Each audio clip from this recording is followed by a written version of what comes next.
Halo guys, selamat berjumpa kembali dengan Niko Multimedia. Kali ini saya sedang berada di Desa Cipajang, Kecamatan Banjarharjo, Kabupaten Brebes, tepatnya dengan Bung Embing.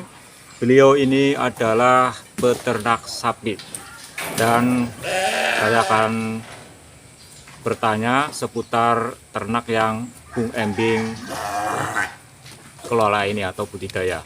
Untuk lebih jelas, terus ikuti video selanjutnya.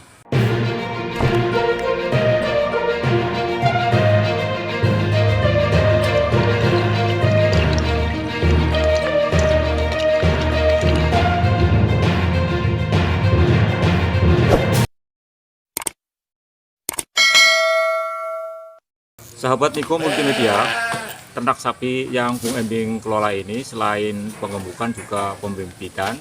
Kemudian untuk jumlah ada beberapa ekor yang Bung Embing ternak, dan untuk jenis pakannya apa saja, terus pemberian konsentrat, pemberian vaksin atau cara membersihkan ternak sapinya bagaimana, terus ikuti video selanjutnya.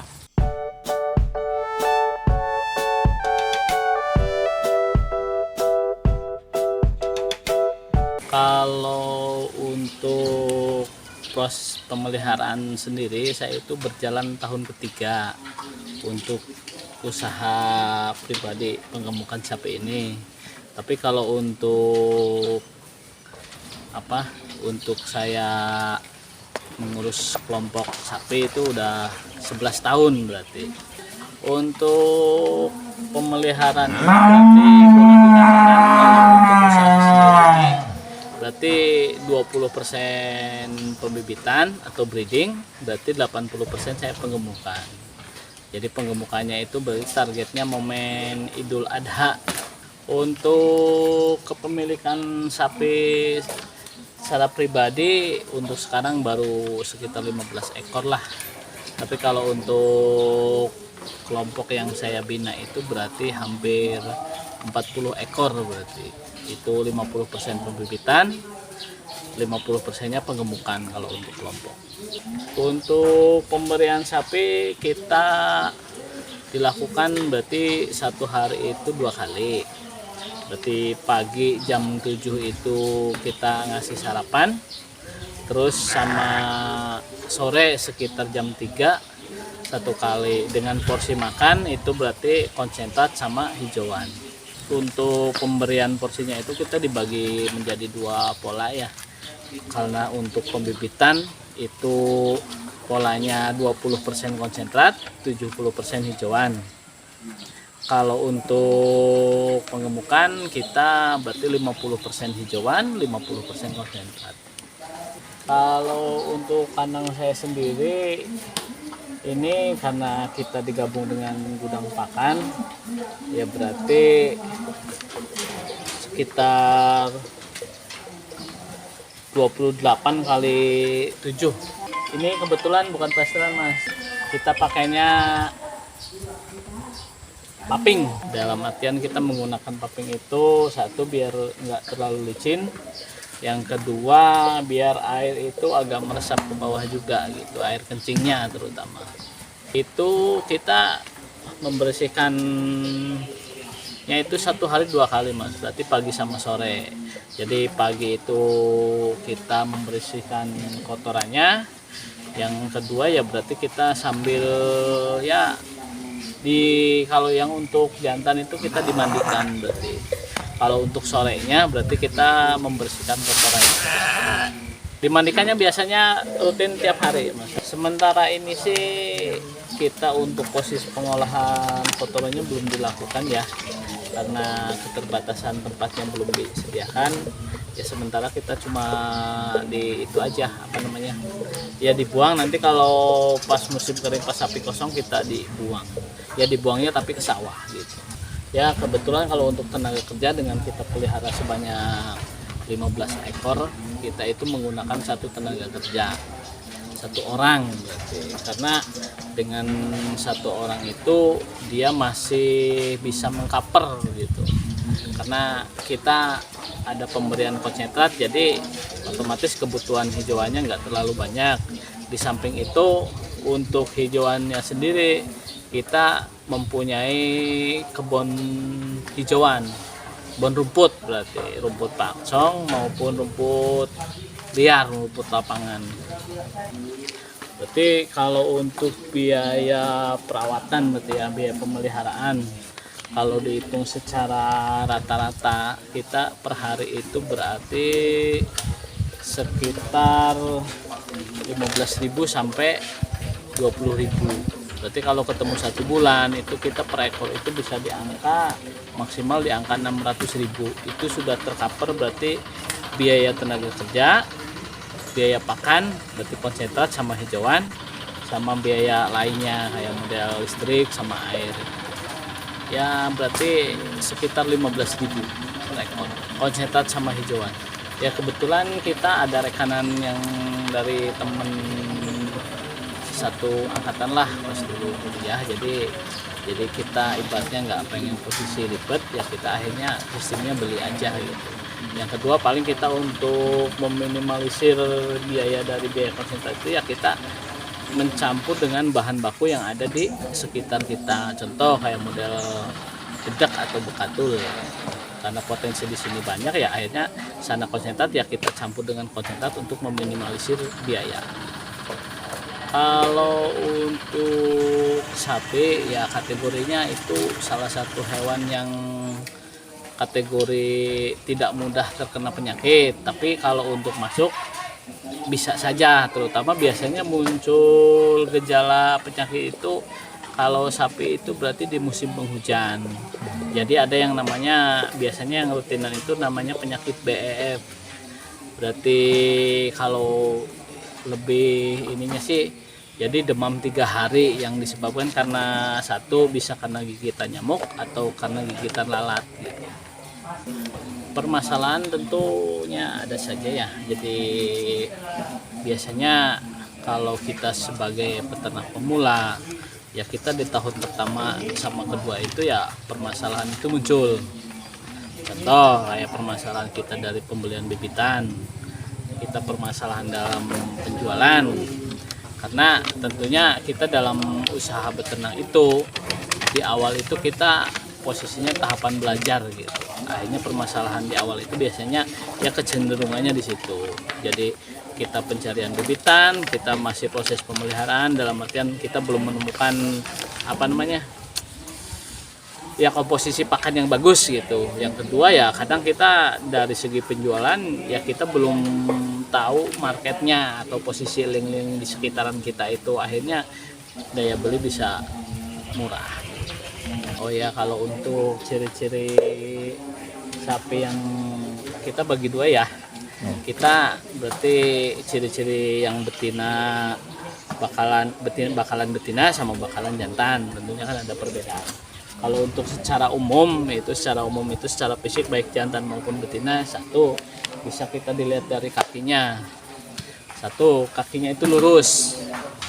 Secara ini lurus dari apa namanya itu lurus sama simetris gitu. Sama teracaknya itu kukunya itu lurus sama kaki ininya. Yang kedua ya secara pertulangan punggung itu lurus, sama biasanya itu bisa kelihatan dari kulitnya lebih kayak mengkilap sama matanya itu apa namanya bersih. Tapi kalau untuk betina itu kita bisa jadi acuan itu di samping ciri secara umum yang tadi ya berarti tulang panggulnya yang lebar. Jadi buat apa namanya, karena kita pembibitan kan buat peranakan berarti proses lahirannya gitu. Tentunya kalau untuk sapi betina ketika birahi itu kan ada memunculkan apa namanya ciri-ciri spesifik dari hariannya. Jadi kalau kebanyakan itu kan secara umum itu kalau orang Jawa itu ada yang dinamakannya 4A, abang, abuh, anget, angot gitu. Jadi abang itu berarti secara fisik bagian apa namanya bagian vaginanya itu kayak membengkak kemerahan dan mengeluarkan lendirnya itu cenderung bening. Itu yang kedua. Tadi berarti abu itu bengkak, berarti kalau hangat itu berarti secara umum suhu tubuhnya itu mengalami peningkatan sedikit hangat. Angot itu berarti kayak sapi itu ibaratnya kalau bahasa Jawanya itu bengak-bengok, kalau orang Sunda itu ya bunyi terus lah. Yang kedua ya ada ciri ini lagi, kayak kalau yang lebih agresif itu betina ketika berahi itu ya bisa kayak menaiki sapi lainnya gitu. Jadi kelihatan nggak tenang, kayak marah-marah gitu. Itu yang spesifik biasanya seperti itu. Kalau untuk standar itu sebenarnya kita acuan rujukan itu terutama satu konsentrat ya. Acuan rujukan dari standar nasional Indonesia itu atau SNI itu kan kalau untuk penggemukan itu standar kadar protein itu berarti kisaran di 14 sampai 16% kalau untuk penggemukan. Yang kedua berarti standar kadar airnya gitu. Jadi kalau untuk penggemukan biasanya kita acuannya itu dari satu berarti standar protein, yang kedua standar air, sama yang ketiga berarti standar kecernaannya gitu. Cuma kadang di pasaran itu banyak sekali ibaratnya berbagai merek, baik itu produksi rumahan atau produksi pabrikan gitu.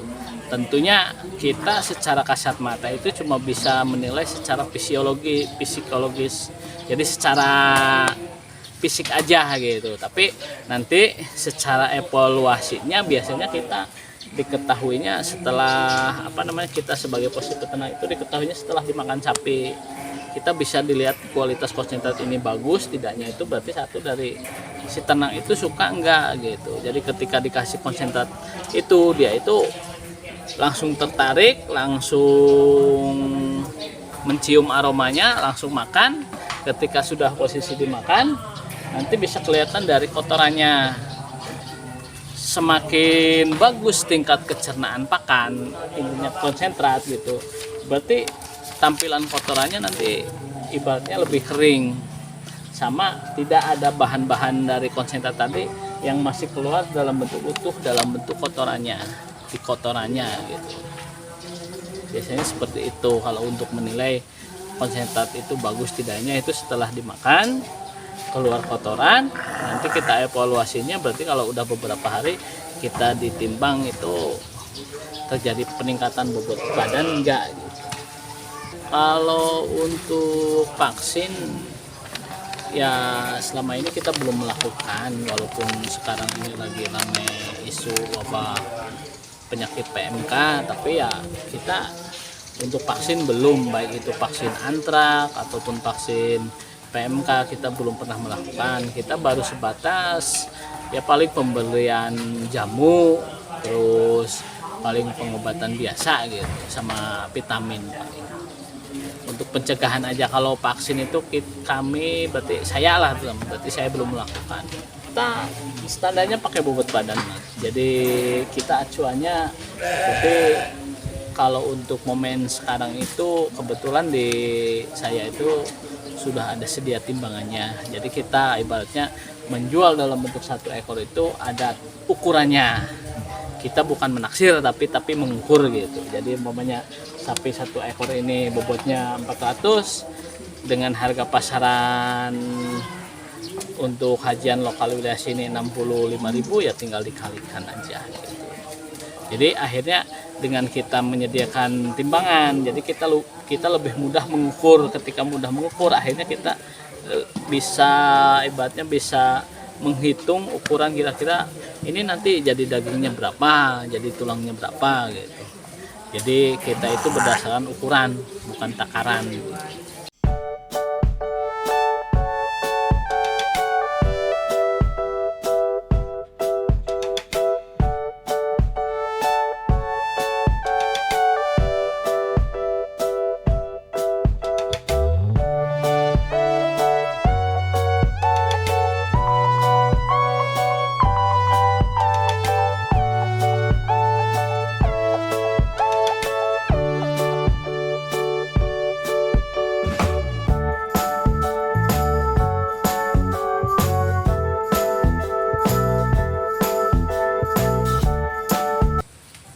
Demikian video kali ini, semoga bermanfaat.